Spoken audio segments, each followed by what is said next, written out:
Baiklah, Assalamualaikum warahmatullahi wabarakatuh. Perkenalkan, kami dari kelompok 9. Di sini kami akan mempraktekkan hasil kerja kelompok kami, yang beranggotakan saya sendiri, Dwi Oktavianisa Putri, rekan saya Aura Melati, dan juga Vera Mei Kurningsi.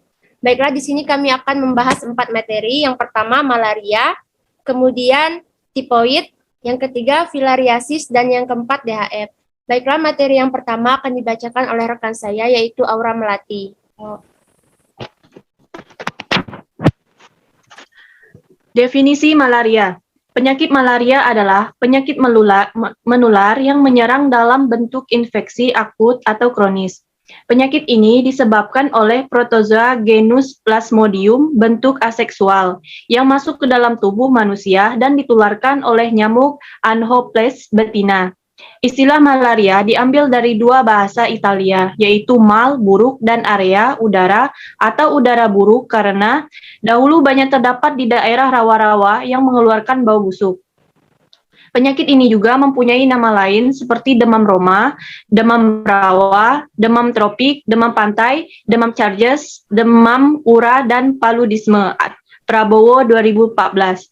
Di dunia ini hidup sekitar 400 spesies nyamuk Anopheles, tetapi hanya 60 spesies berperan sebagai vektor malaria alami. Patofisiologi. Patofisiologi malaria akibat dari interaksi kompleks antara parasit, inang, dan lingkungan. Patogenesis lebih ditekankan pada terjadinya peningkatan permeabilitas pembuluh darah daripada koagulasi intravaskuler. Karena itu, skizogoni menyebabkan kerusakan gejala malaria. Gejala-gejalanya antara lain adalah demam tinggi, menggigil, sakit kepala, muntah, nyeri otot, dan diare. Gejala-gejala tersebut biasanya muncul di antara 7 hingga 18 hari setelah terinfeksi. Namun, pada beberapa kasus, gejala-gejala tersebut bahkan tidak muncul hingga sekitar 1 tahun atau lebih. Tipe malaria tertiana menunjukkan gejala dalam siklus 48 jam. Penderita mengalami demam, keringat yang berlebihan, serta lemas setiap 48 jam yang diawali dengan menggigil. Gejala-gejala tersebut dapat berlangsung antara 6 hingga 12 jam. Jenis malaria yang paling serius adalah yang disebabkan oleh parasit Plasmodium falciparum, karena dapat menyebabkan komplikasi yang mengancam nyawa seperti gangguan pernapasan dan kegagalan fungsi organ seperti hati dan ginjal.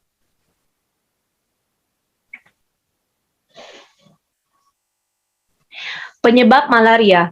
Penyebab malaria adalah masuknya parasit malaria ke dalam tubuh atau aliran darah.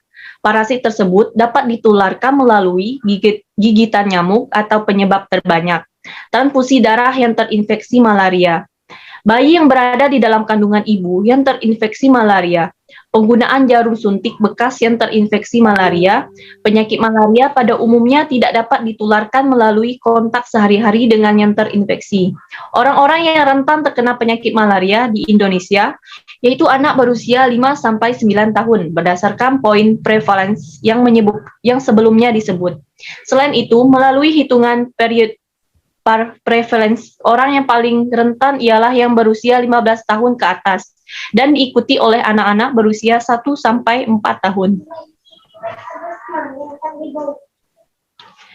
Pencegahan malaria. Tindakan pencegahan infeksi malaria sangat penting untuk individu yang non-imun, khususnya pada turis nasional maupun internasional.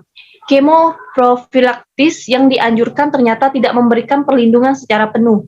Oleh karenanya, sangat dianjurkan untuk memperhatikan tindakan pencegahan untuk menghindarkan diri dari gigitan nyamuk, yaitu dengan cara 1. Tidur dengan kelambu, sebaiknya dengan kelambu impregnates atau dicelup pestisida, Pemtrin atau deltametrin. 2. Menggunakan obat pembunuh nyamuk, mosquito repellent atau gosok spray asap dan elektrik. 3. Mencegah berada di alam bebas di mana nyamuk dapat menggigit atau harus memakai proteksi. Baju lengan panjang, kaos atau stocking. Nyamuk akan menggigit di antara jam 6 sampai jam jam 6 malam sampai jam 6 pagi. Jarang pada ketinggian di atas 2000 meter. 4. Memproteksi tempat tinggal atau kamar tidur dari nyamuk dengan kawat anti nyamuk. Baiklah, terima kasih Aura. Selanjutnya kita akan melanjutkan presentasi materi yang kedua, yaitu tifoid.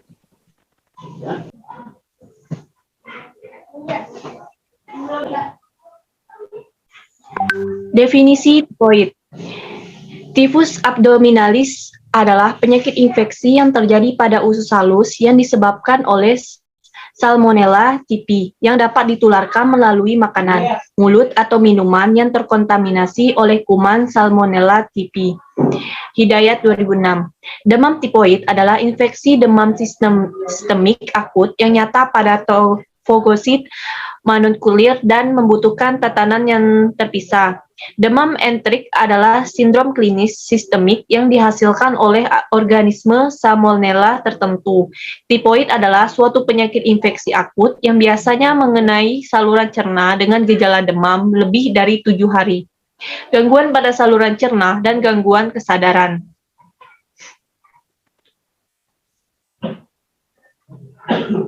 Patofisiologi.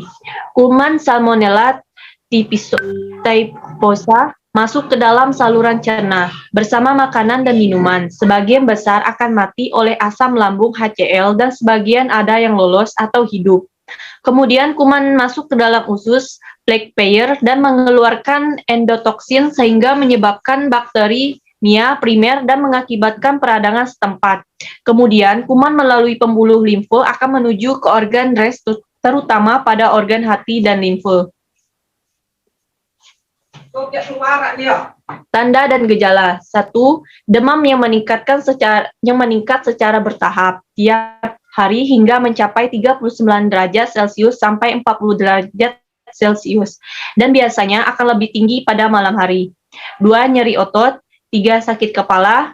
4. Merasa tidak enak badan. 5. Sakit perut. 6. Berat badan menurun.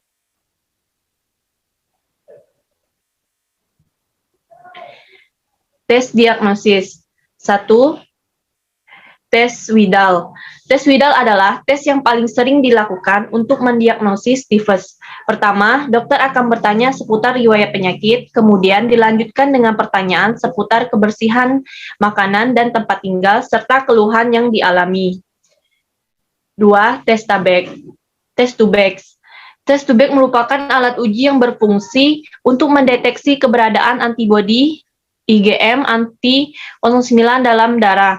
Antibodi tersebut dihasilkan secara otomatis oleh sistem imun saat tubuh terinfeksi oleh bakteri Salmonella typhi. Jadi, apabila tes Tubex mendeteksi antibodi IgM anti-09 dalam sampel darah menandakan seorang tersebut positif mengidap tipes.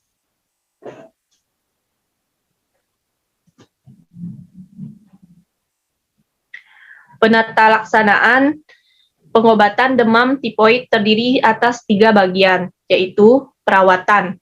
Pasien demam tifoid perlu dirawat di rumah sakit untuk isolasi, observasi, dan pengobatan. Pasien harus tirah baring absolut sampai minimal 7 hari bebas demam atau kurang lebih selama 14 hari. Maksud tirah baring adalah untuk mencegah terjadi komplikasi perdarahan usus atau perforasi usus. Mobilisasi pasien dilakukan secara bertahap sesuai dengan pulihnya kekuatan pasien. Kedua, diet.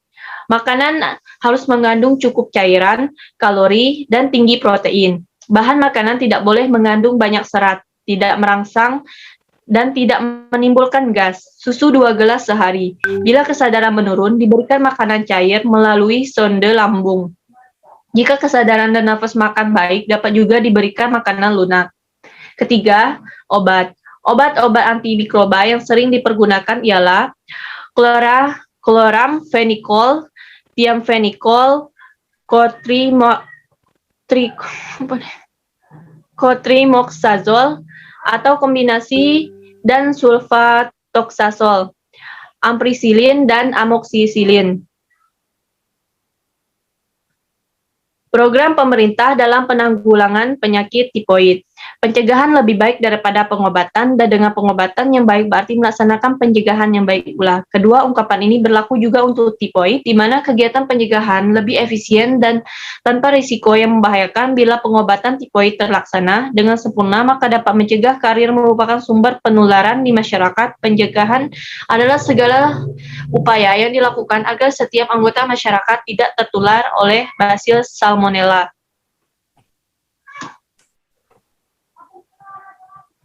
Baiklah, terima kasih Aura. Selanjutnya, materi yang selanjutnya adalah filariasis yang akan dibacakan oleh rekan saya, Vera Mei Kurningsi. Ya.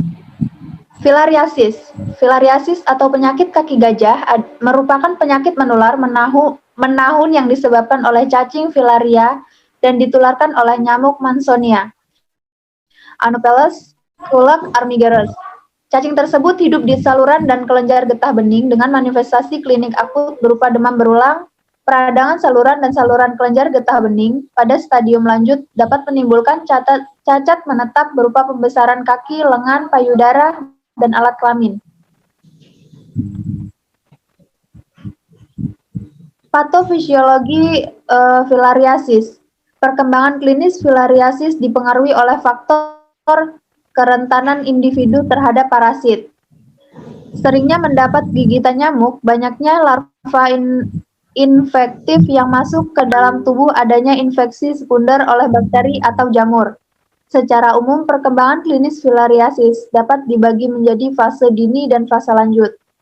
Pada fase dini timbul gejala klinis akut karena infeksi cacing dewasa bersama-sama dengan infeksi oleh bakteri dan jamur. Pada fase lanjut terjadi kerusakan saluran dan kerusakan kelenjar, kerusakan katup saluran limfe, termasuk kerusakan saluran limfe kecil yang terdapat di kulit. Penyebab filariasis. Penyebab terjadinya penyakit filariasis adalah penyakit menular atau penyakit kaki gajah yang disebabkan oleh cacing filaria yang ditularkan oleh berbagai jenis nyamuk. Cara pengendalian penyakit filariasis sebagai tenaga kesehatan lingkungan.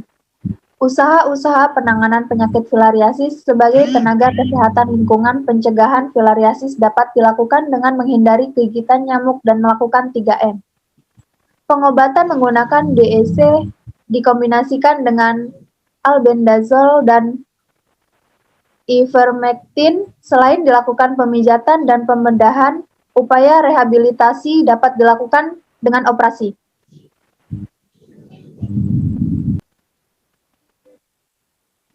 Dengue hemorrhagic fever. Dengue hemorrhagic fever merupakan penyakit demam akut yang disertai dengan adanya manifestasi perdarahan yang bertendensi mengakibatkan renjatan yang dapat menyebabkan kematian. Demam berdarah dengue adalah penyakit yang terutama terdapat pada anak dan gejala utama demam, nyeri otot, dan sendi dan biasanya memburuk pada 2 hari pertama.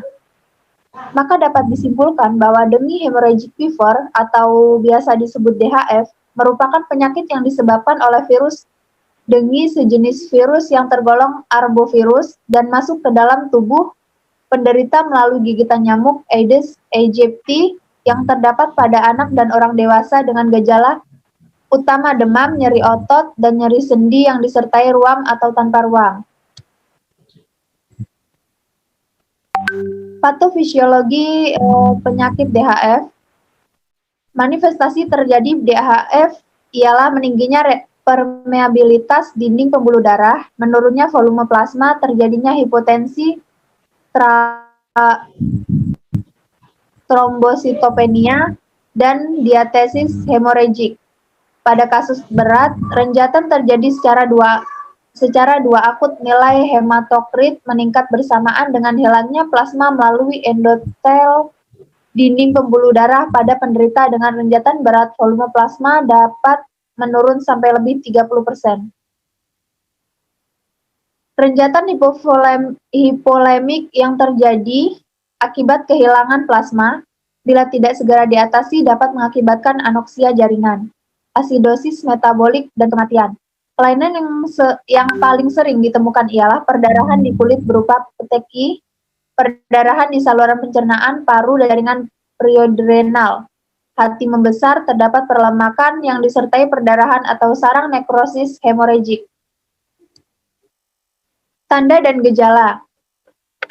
Yang pertama, demam tinggi dan mendadak terus-menerus selama 2-7 hari. Nyeri sendi, nyeri kepala, nyeri otot, rasa sakit di daerah belakang bola mata atau retroorbita, hematomegali, splenomegali. Ketiga, keluhan pada saluran pencernaan seperti mual, muntah, anoreksia, diare, konstipasi, nyeri ulu hati. Keempat, batuk pilek dan sakit menelan. Gejala klinik lain yaitu nyeri epigastrium, muntah-muntah, diare, maupun obstipasi dan kejang-kejang.